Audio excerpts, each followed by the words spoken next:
அன்பு நேயர்களே வணக்கம். லோகா சமஸ்தா சுகினோ பவந்து, வாழ்க வளமுடன்.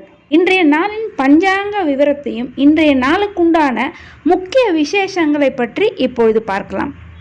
ஞாயிற்றுக்கிழமை ஜூன் 9, குரோதி வருடம் வைகாசி 27ஆம் நாள். இன்றைய திதி வளர்பிறை சுக்லபக்ஷ திருதியை திதி மாலை 5:45 வரை. அதன் பிறகு வளர்பிறை சதுர்த்தி திதி ஆரம்பித்து விடுகிறது.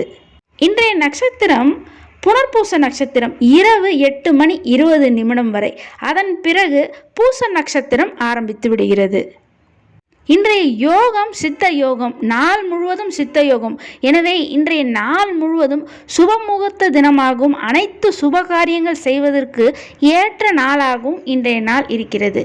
இன்றைய நாளில் சந்திராஷ்டமம் அடையும் ராசிக்காரர்கள், விருச்சிக ராசிக்காரர்களுக்கு இன்றைய நாள் சந்திராஷ்டமமானது மாலை 4:04 வரை இருக்கிறது. அதன் பிறகு தனுசு ராசிக்காரர்களுக்கு சந்திராஷ்டம் அமைகிறது. இன்றைய ராகு காலம் மாலை 4:30 முதல் 6 வரை. யமகண்டம் நண்பகல் 12 முதல் 1:30 வரை. கூலிகை நேரம் மாலை 3 முதல் 4 வரை. இன்றைய நல்ல நேரம் மற்றும் சுப ஓரைகள் காலை 7 முதல் 9 வரை, 11 முதல் 12 வரை, மதியம் 2 முதல் மாலை 4 வரை, மாலை 6 முதல் 7 வரை, இரவு 9 முதல் 11 வரை. இன்றைய கிரக நிலவரம்: மேஷத்தில் செவ்வாய், ரிஷபத்தில் சூரியன் சுக்கிரன் குரு, மிதுனத்தில் புதன் சந்திரன், கன்னியில் கேது, கும்பத்தில் சனி, மீனத்தில் ராகு. இனி இன்றைய நாளுக்கு உண்டான முக்கிய விசேஷம் மற்றும் விரதங்களை பற்றி இப்பொழுது பார்க்கலாம். இன்றைய நாள் சுக்லபக்ஷ திருதியை திதியாக அமைந்துள்ளது மட்டுமல்லாமல் இன்றைய நாள் முழுவதும் சித்த யோகமாக இருப்பதனால் அனைத்து சுப காரியங்கள் செய்வதற்கு மிக உகந்த நாளாக இன்றைய நாள் அமைகிறது. இன்றைய நாளில் திருமணம் வரன் பார்ப்பதற்கு, திருமண ஏற்பாடுகள் செய்வதற்கு, நிச்சயதார்த்தம் செய்வதற்கு, புதிய வாகனம் வாங்குவதற்கு, குழந்தைகளுக்கு காது குத்துவதற்கு, மொட்டை அடிப்பதற்கு, குழந்தைகளுக்கு வித்யாரம்பம் செய்வதற்கு, வாஸ்து பூஜை செய்வதற்கு, புது மனை வாங்குவதற்கும், பதவி ஏற்பு செய்வதற்கும், வளைகாப்பு, சீமந்தம் என அனைத்து வித சுப காரியங்கள் செய்வதற்கு இன்றைய நாள் மிக ஏற்ற நாளாக இருக்கிறது. இன்றைய வளர்பிறை திருதியை சுக்லபக்ஷ திருதியைக்கு ஒரு சிறப்பு உண்டு. இன்றைய திருதியைக்கு ரம்பா திருதியை என்று பெயர். இந்த ஜேஷ்டா மாதத்தில் வரக்கூடிய இந்த வளர்பிறை திருதியை மிக மிக விசேஷமான ஒரு திருதியை ஆகும். திருதியை திதி என்றாலே மிகவும் சிறப்பான திதி. அந்த நாளில் நாம் செய்யும் விஷயங்கள், காரியங்கள் அனைத்துமே மிக வெற்றிகரமாக முடியும் என்பதாக தான் ஐதீகம். பேரழகு மற்றும் பெரும் செல்வம் சேர்வதற்கு இன்றைய நாளில் ரம்பாதேவியையும் அம்பாளையும் மனதார நினைத்து நாம் பிரார்த்தனை செய்து கொண்டோமேயானால் அவை அனைத்தும் நிச்சயமாக நமக்கு நடந்தேறும்.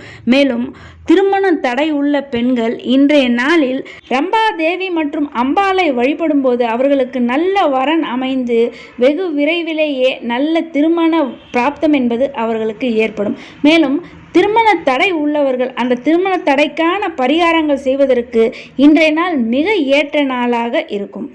எனவே இந்த ரம்பா திருதியை இந்த நாளில் அருகில் உள்ள அம்பாள் கோயில்களில் சென்று திருமண தடை உள்ள பெண்கள் அம்பாளையும் ரம்பாதேவியும் மனமாற மனமுருகி பிரார்த்தனை செய்து வர வெகு விரைவிலேயே அவர்களுக்கு நல்ல இடத்தில் திருமணம் என்பது அமையும்.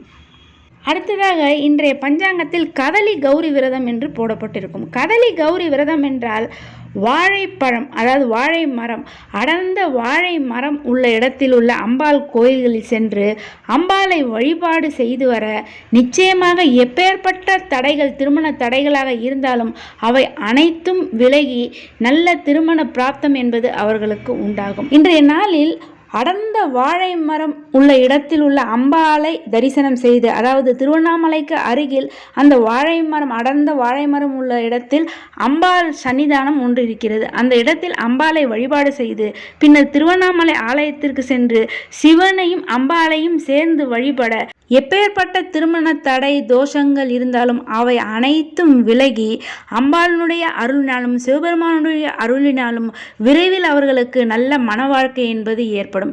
அடர்ந்த வாழை மரம் உள்ள இடத்திற்கெல்லாம் எங்களால் செல்ல முடியவில்லை, எப்படி நாங்கள் இந்த கதலி கௌரி விரதத்தை மேற்கொள்வது என்று கேட்டீர்கள் என்றால், உங்கள் இல்லங்களுக்கு அருகில் உள்ள அம்பாள் சன்னிதானங்களுக்கு சென்றும் நீங்கள் வாழைப்பழத்தை வாங்கி கொடுத்து நீங்கள் இந்த நாளில் உங்கள் வேண்டுதல்களை நிச்சயமாக பூர்த்தி செய்ய முடியும்.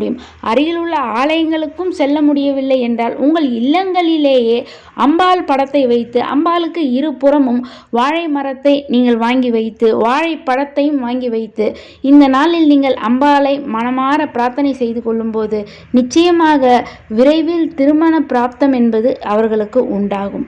எனவே திருமண தடை உள்ளவர்கள், ஜாதகத்தில் திருமண தோஷம் உள்ளவர்கள் இந்த நாளை நிச்சயம் தவறவிடாமல் இந்த கதலி கௌரி விரதத்தை நீங்கள் அனுஷ்டித்து இந்த நாளில் அம்பாளுக்கு வாழைப்பழத்தை நிவேதனமாக வைத்து வழிபாடு செய்ய நிச்சயமாக உங்கள் விருப்பம் போல் உங்களுடைய மன வாழ்க்கை என்பது அமையும்.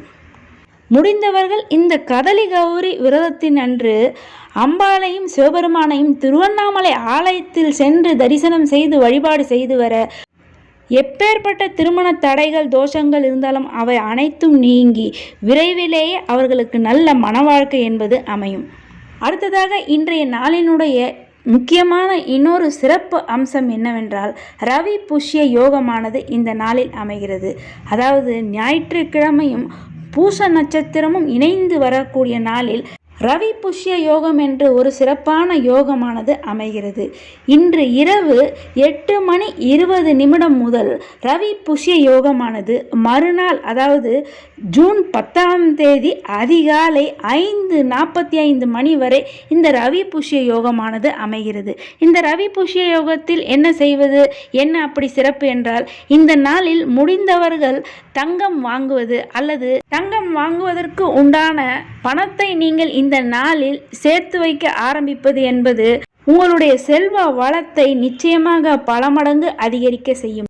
தங்கம் வாங்க முடியாதவர்கள் வருத்தப்பட வேண்டாம். இந்த நேரத்தை நீங்கள் பயன்படுத்தி வீட்டிற்கு தேவையான மங்கள பொருட்களான உப்பு, மஞ்சள், பால் இது போன்ற உங்களால் முடிந்த பொருட்களை நீங்கள் தாராளமாக வாங்கி வைத்து அம்பாளை நினைத்து நீங்கள் வழிபாடு செய்ய நிச்சயம் உங்களுக்கு சகலவித செல்வ வளங்களும் சேரும். அன்பு நேயர்களே, இது போன்று தினமும் பஞ்சாங்க விவரத்தையும் அன்றைய நாளுக்கு உண்டான முக்கிய விரதாதி விசேஷங்களை பற்றி தெரிந்து கொள்வதற்கு நமது சேனலை இதுவரை சப்ஸ்கிரைப் செய்யாத அன்பர்கள் சப்ஸ்கிரைப் செய்து பெல் பட்டனை அழுத்தி தொடர்ந்து இணைந்து ஆதரவு தர அன்புடன் கேட்டுக்கொள்கிறேன். மேலும் இந்த பதிவை மற்றவர்களும் கேட்டு பயனடையும் வகையில் அனைவருக்குமே இந்த பதிவினை ஷேர் செய்து தொடர்ந்து இணைந்திருக்க அன்புடன் கேட்டுக்கொள்கிறேன். நன்றி.